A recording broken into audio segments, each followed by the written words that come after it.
కాకినాడ జిల్లా పిఠాపురం మండలం చిత్రాడ గ్రామంలో మార్చి 14వ తేదీన జరగనున్న పార్టీ ఆవిర్భావ సభకు ముమ్మరంగా ఏర్పాట్లు జరుగుతున్నాయని జనసేన పార్టీ రాజకీయ వ్యవహారాల కమిటీ చైర్మన్ రాష్ట్ర పౌర సరఫరాల శాఖ మంత్రి నాదెళ్ల మనోహర్ తెలిపారు.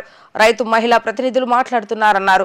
కూటమి ప్రభుత్వం చేపట్టిన సంక్షేమ కార్యక్రమాలు, భవిష్యత్తులో చేపట్టబోయే కార్యక్రమాలపై పవన్ మాట్లాడతారని ఆయన పేర్కొన్నారు.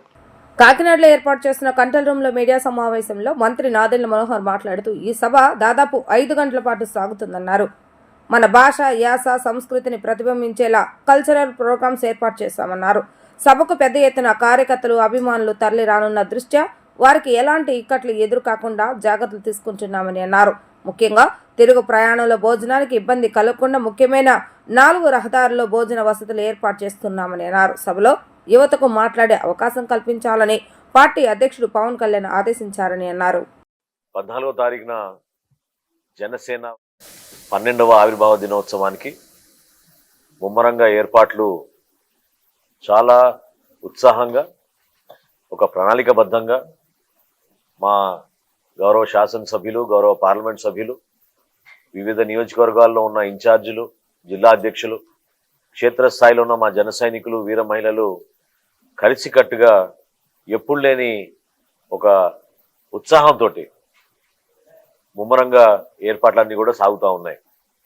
అయితే ఇక్కడ మనం అందరం కూడా ప్రధానంగా చూడాల్సింది పిఠాపురంలో నిర్వహించుకోబోయే ఈ సభ ఖచ్చితంగా గతంలో ఎప్పుడు లేని విధంగా చక్కటి ఏర్పాట్లు, సౌకర్యాలు, అంత దూర ప్రయాణం చేసే ప్రతి ఒక్క నాయకుడికి, కార్యకర్తకి తిరుగు ప్రయాణంలో కూడా ఎక్కడ కూడా లోటు లేకుండా చూసుకోవాల్సిన బాధ్యత మీ అందరం కూడా చాలా జాగ్రత్తగా ప్రిపేర్ చేసుకుంటూ వస్తూ ఉన్నాం. సభ 4ంటికి ప్రారంభమై కొన్ని కల్చరల్ ప్రోగ్రామ్స్ మా పార్టీ అధ్యక్షులు పవన్ కళ్యాణ్ గారి ఆదేశాలతో యువతకు ప్రాధాన్యత ఇవ్వమని కోరడం జరిగింది.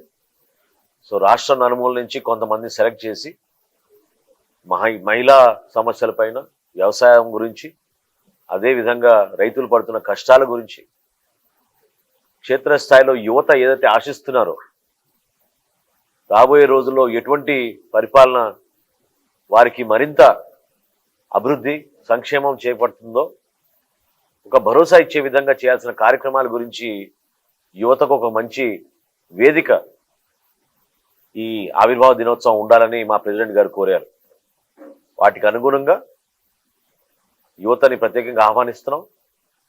ఒక కొత్త ఆలోచనతో కల్చరల్ ప్రోగ్రామ్స్ కూడా మన సంస్కృతిని పెంచే విధంగా ఈరోజున్న మన యువతకు భవిష్యత్తులో మన పూర్వీకుల నుంచి మనం చాలా జాగ్రత్తగా కాపాడుకుంటూ ఇన్ని సంవత్సరాల నుంచి, ఇన్ని తరాల నుంచి నిలబెట్టుకున్న మన భాష, మన సంస్కృతి, మన కళాకారుల్ని అందరినీ కూడా గౌరవించుకుంటూ ఆ రోజు కార్యక్రమాలు మేము సిద్ధం చేస్తున్నాం.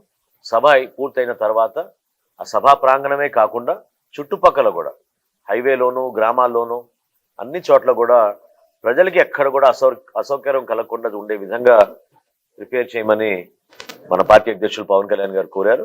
దాని మేరకు మేము సిద్ధం. భారతదేశంలో ఇప్పటివరకు ఎవరు కూడా ఇట్లా ప్లాన్ చేస్తుండరు.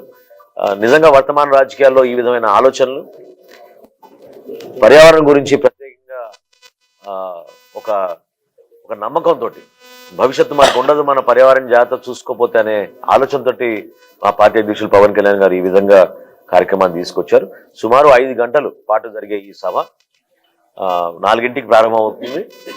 తప్పకుండా అనేక మంది నాయకులు అనేక అంశాలపైన కూటమిలో ఉన్నాం కాబట్టి మీ అందరం కూడా ఎంతో బాధ్యతతోటి రాబోయే రోజుల్లో చేయబోయే కార్యక్రమాలు, ప్రభుత్వం చేపట్టిన కార్యక్రమాలు, ఇప్పటివరకు మేము 9 నెలల్లో ఏ విధంగా ప్రజల్లోకి తీసుకెళ్ళగలిగాం ఆ కార్యక్రమాల గురించి కూడా మేము అందరం కూడా మాట్లాడతాం.